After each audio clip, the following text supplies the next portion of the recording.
Well, hello man cavers. What are we doing today? We're going to do a video on the van, because a lot of you seasoned viewers will be like, he hasn't done anything to it. And we're going to start by going quite in depth in how I fitted them front seats. Right, roll the credits. Welcome to the man cave. Let the games begin.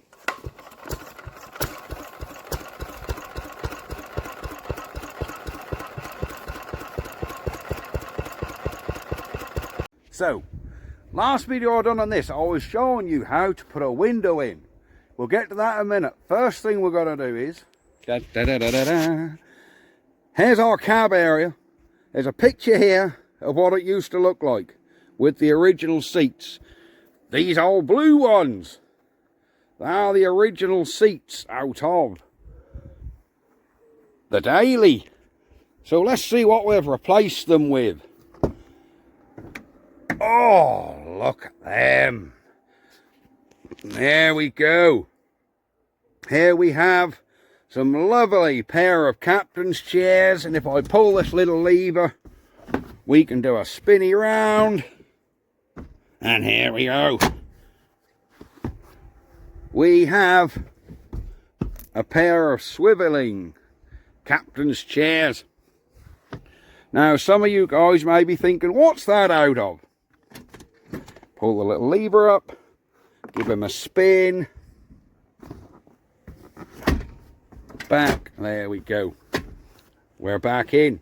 These are from a 2006 Toyota Alphard, spelled A-L-P-H-A-R-D. I think I've pronounced it right, Alphard, something like that. People are asking, how did you fit them? Well, I fitted them in two different ways. If you see by the old seat, let me show you the old seat. That has still got, as I unbolted it out of the van. There, that's how I unbolted it out of the van. Now, these new seats only needed to be 2 inches higher to be the right height.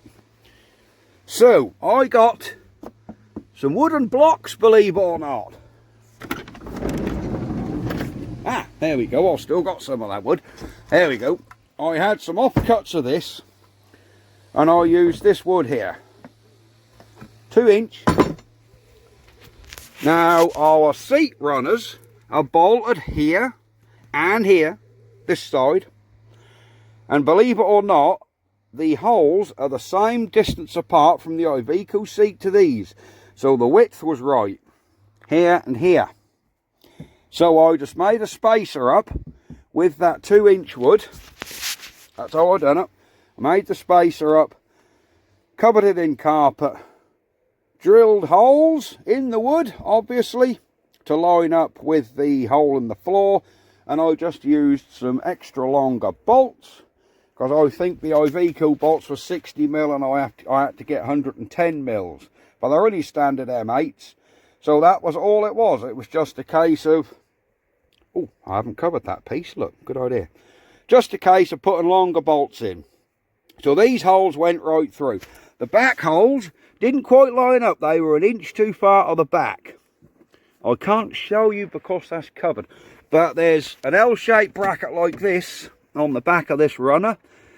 I had to chisel that off the runner, move it forward 1 inch. Same the other side, and the holes lined up.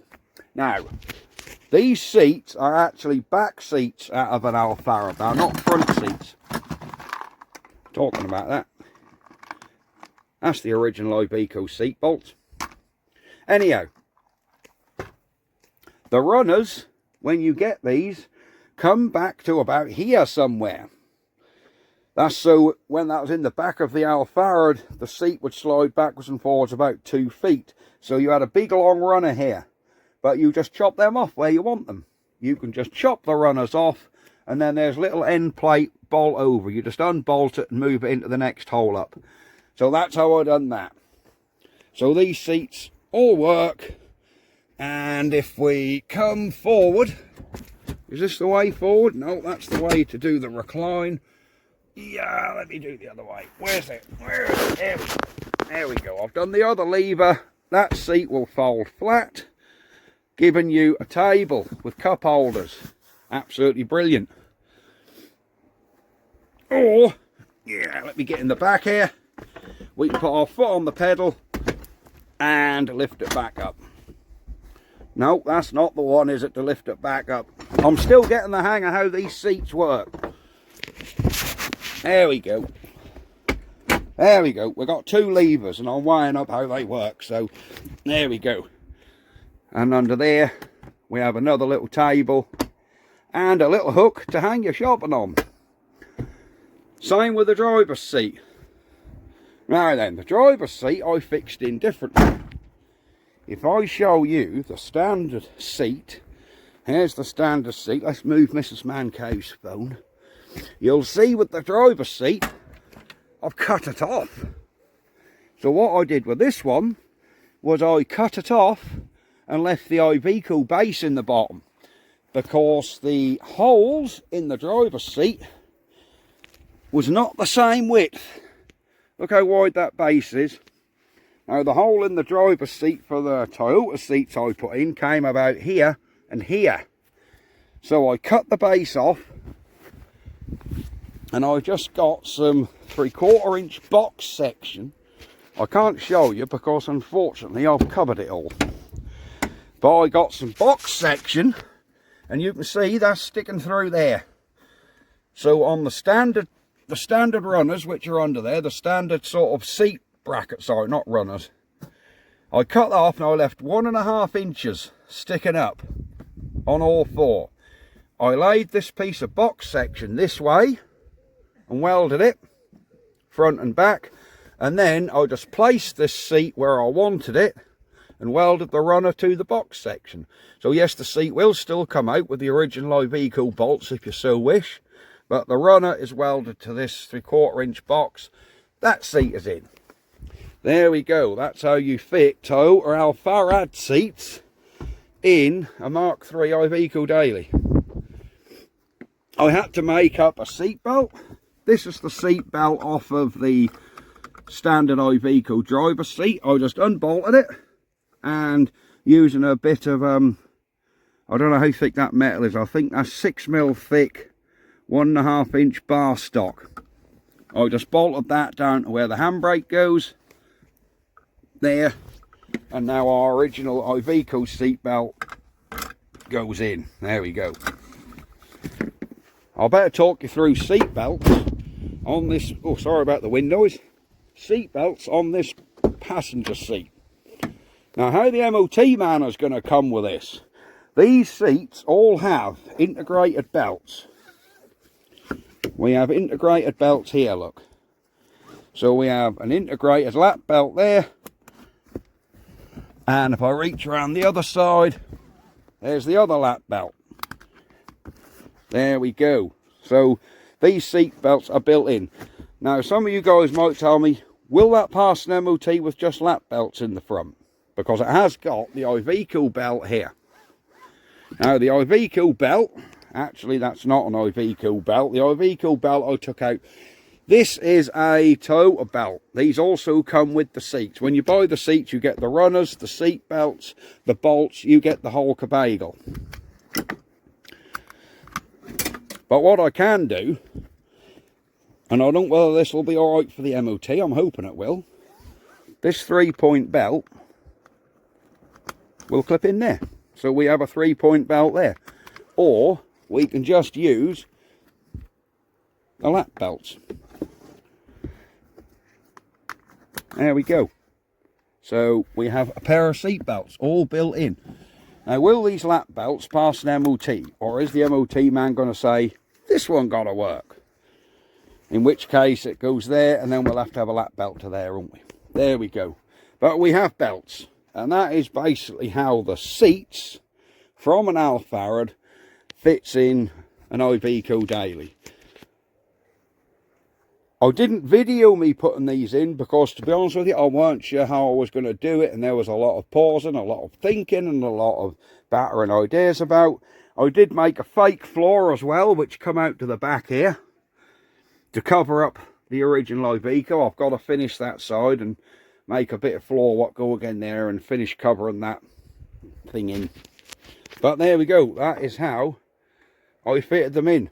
So this double seat actually took me a whole day to fit because I was messing around. The driver's seat took me an hour and a half because I just thought, cut it off, weld 2 bits across, put your seat in place, weld it on, and then do that little seat belt bit. There we go. Anyhow, front done. So that is the front of our Daily. Look how nice a condition that original floor is in there. Everything's quite nice on this old girl. I mean, it's filthy because that's been sitting there under these trees. What have we got? How far have we got in the back? It looks like a bomber's hit it. There we go. What have we done? We have put a ceiling in. Look at that. That's another job we have done. We've put a ceiling in the old girl. This window, I started to show you how to fit the window. Let me come in. Let me come in and hope you guys can see me. There we go. Let's get this door shut. There. Right. That's our window. Can we actually see? That's our window on the inside. I had to carpet and cut a panel out for the door. And when I put the window in, remember I put that wooden frame in the window? There's Mrs. Man Cave. And Rusty Boy. Yeah, I put a wooden frame in, if you remember. Well, since then, I had to put this... Yeah, you can see it better now. I had to put this, cut this out of a sheet of 8 before, and carpet it, stick it on, and then that was just right to put the gasket round, and now we have a window that opens and closes. Here's our sunroof, which is electric. And that's a nice sunroof as well. In the back here, as you can see, our ceiling, I've also put lights on. So if I do a quick connect up, you can see that the lights do actually work. There we go. Look at them. I'm treading over stuff here. There we go. So that's what our ceiling looks like with our uplighters in. Or downlighters, should I say. I haven't panelled the back doors because I am going to put windows in there. We have a double mattress we're going to put in, and we're going to have the bed long ways, not sideways, because the van is, yeah, with the insulation, that's about 5'11", and I'm not quite going to have enough headroom to actually stretch out. So we're going to have the bed long ways. But this is a long wheelbase Daily, so we've actually got best part of 16 feet in the back here. As you can see, there we go. That's how much room we've got. So we've got plenty of room. Oh, there we go. I need to put a wireless in there. So that's how far we've got with the camper. Here's our wire for the electric sunroof, our wire from the little dome light there. I haven't wired them in yet. Our wires for these lights at the back, at the minute I just have them hanging out the side, and they've all got to be connected inside when I do the electrics. I'm going to have a box under here in the boot, and that's where the inverter is going to be, because if you guys remember, I've actually got two that are in here somewhere. Oh, there they are. There, ignore the grey battery. Underneath there's two brand new 110 amp hour leisure batteries. So they're going to go in the back there with an inverter. In the house I have a split charge unit which will go up to the engine, so these batteries will automatically recharge as you're driving. I've also got a 250 watt massive solar panel which is going on the roof. The cable for the solar panel sits on top of the dashboard. That cable also got to come down here and go into a MPPT, I think it is, solar controller. There is an inverter here what come with a van. Whether I'll use that inverter, I don't know, because I don't know anything about it. But I do have two brand new pure sine 3 kVA inverters. And I'm pretty sure them inverters will be absolutely fine on a split charge system. So there we go. You've seen I'm still treading on stuff. There you go, Ben. There we go. So you've seen now what we've done with the van. This is as far as we've got. So for those of you that are thinking, he ain't done much to that van, he bought it and he ain't even started it. Well, he has. If you remember when I got this, it didn't have a headliner in it. Someone had took it out. So we've put the new headliner in, the metal brace, put the headliner back, plied out in there, done our sealing, and we've fitted the seats. So next job really is flooring. And then we do have some body work to do, because somebody's put a lovely big key mark all the way down here. So if you remember, from this line downwards, we're going to have this van two-tone, because it's been sprayed silver. It was originally white, but because the van's silver and there's no colour code, there ain't a cat and hell's chance you're ever going to match silver, because it's a nightmare to match even when the colour is right. So from this line to there, we're going to go a darker silver, like a grey. So it's going to be two-tone, grey and silver. And I'll probably step it up here with a graphic. Do you see what I mean? We'll probably step the graphic up the van when I paint, so it's not just a straight line. And that'll also enable me to repair these dents in the door here, because we've got some dents in these back doors. And then the grey will sort of come along the top of the doors. We have this bit of damage here to sort out. Look at that. Also, I had my friend who's a panel beater of 30 years. He looked at this and he got his hammers and his dolly out and he said, nope, you will never ever reshape that. Too many layers, bad access behind it, you can't hold a dolly behind it. He could in here, but yeah, basically he said cut this piece out, down here, either make a new piece up or redress this. He said, but that's probably past redressing, so cut out, put a new piece in. Now the thing what's bothering me with welding is the not one, not two, not three, the 4 layers of insulation. I pulled a lot of that out so I can refit this vent, but right down there, that is thick. I mean, there is an insulation, not tinny at all. The previous owner has put so many layers of insulation in this van, it's unbelievable. Oh, door lock. I mean, yeah, you can't really see, but believe me, when I cut the hole for the side window, there's 6 layers of insulation come out, 3 layers of foil, 2 layers of that white foam and another layer of foil. So instantly you start welding this and you're going to have a fire hazard. It only takes a bit of molten metal to go down in the bottom there, flick, set fire to this insulation, and well, you're buggered basically. The only way to really do that is take this piece of ply lining out and remove all the insulation. I'm not going to do that. That'll be another video, but this is a non-structural part. So I'm going to cut this out, make a new piece of metal, and then I'll probably make it a bit longer so that'll go behind, and then I can hold it in with panel seal, something like that. I can redress this once this is out. We can actually get this a right angle again, and we can make that good. We can make that good with, you know, bond and sheet metal, and then some filler and reshape it. Cut our little seam in, panel bond in there to bond it all together. That'll be fine. Trust me, panel bond these days, it's moved on. It's as strong as welds. You know, that's the stuff Lotuses are made with, bonded chassis and that.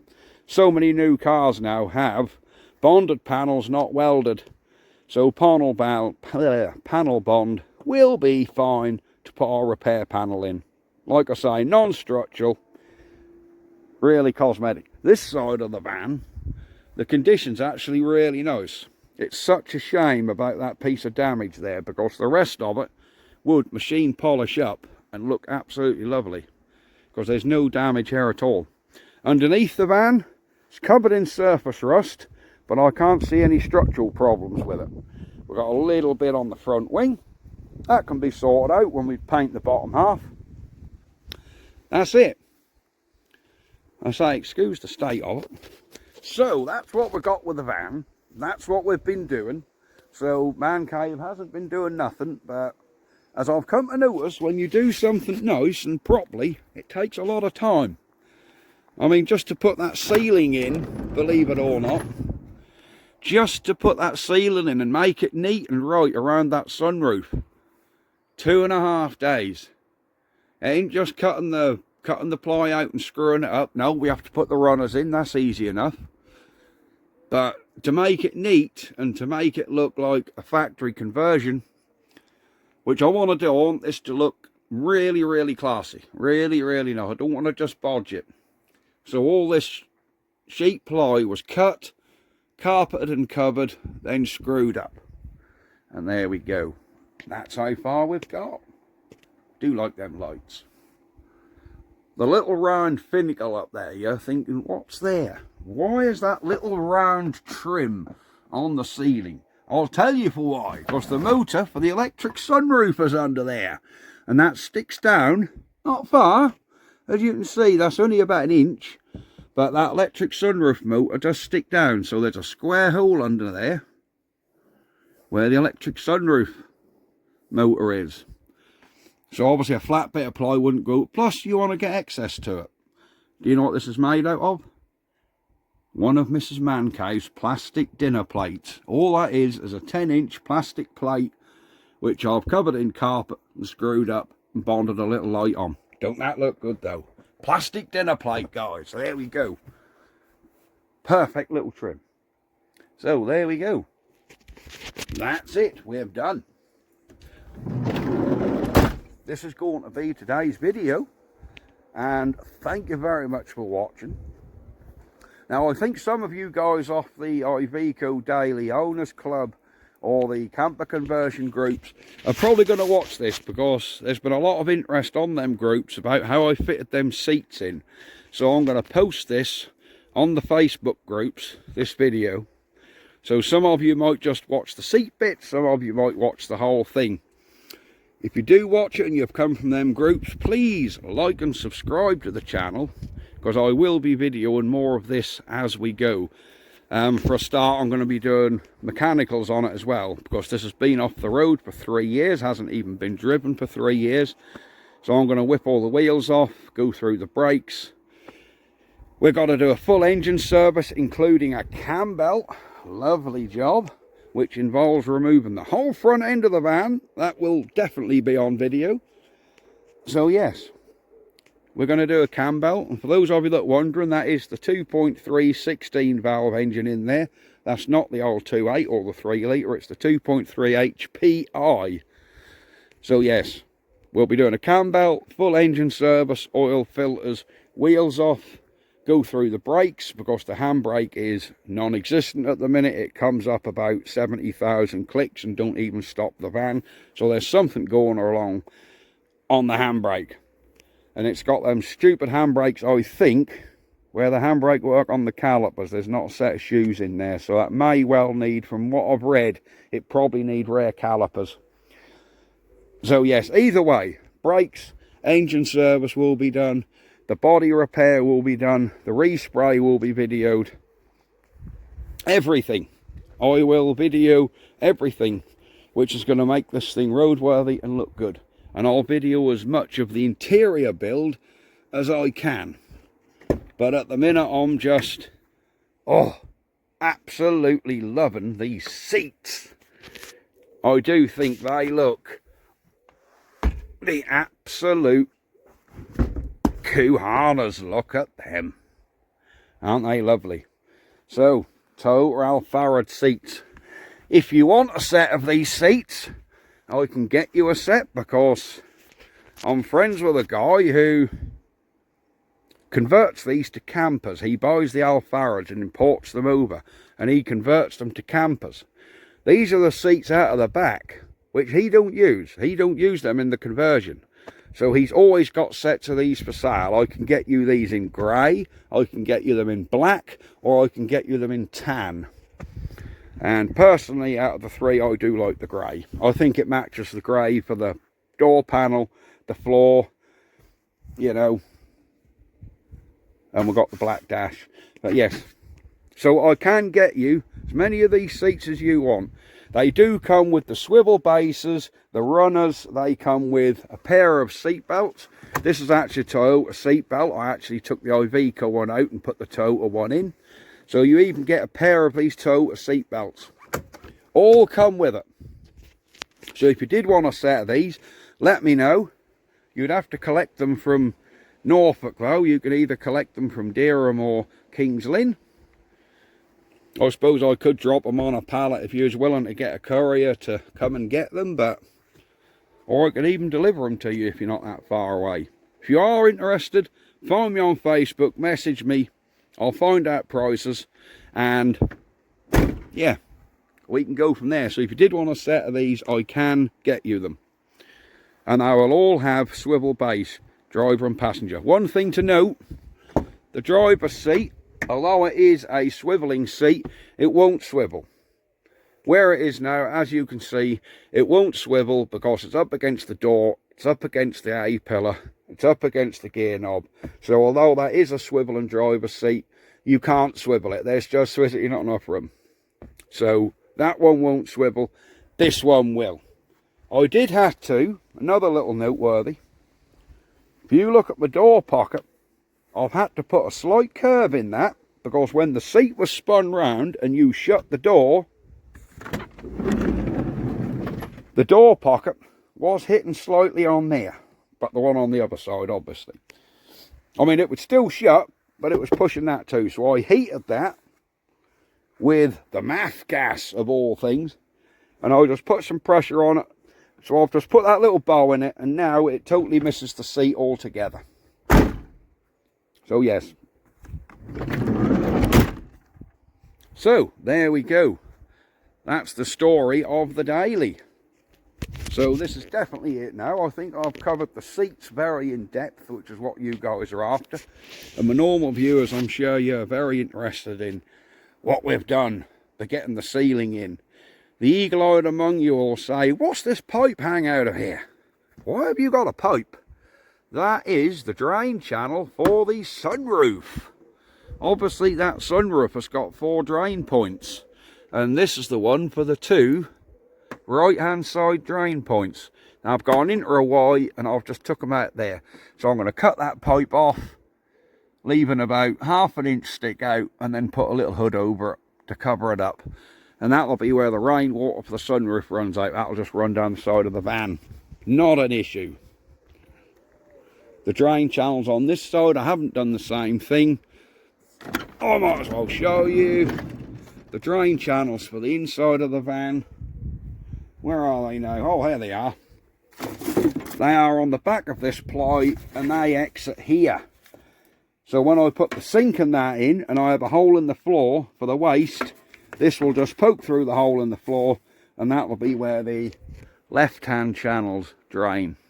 They come up there, look, and then run down the inside of this board, and they'll go through the floor. So yes, I have been high busy. Although I haven't filmed it, it has took me days and days and days to niggle away and get these few bits done. Right. Yeah, like, stop waffling on, Fen. Just make your ha-ha noise and get on with it. So I'm going to go, and I'm going to make my ha-ha noise and get on with it. And bye-bye for now. Ha-ha!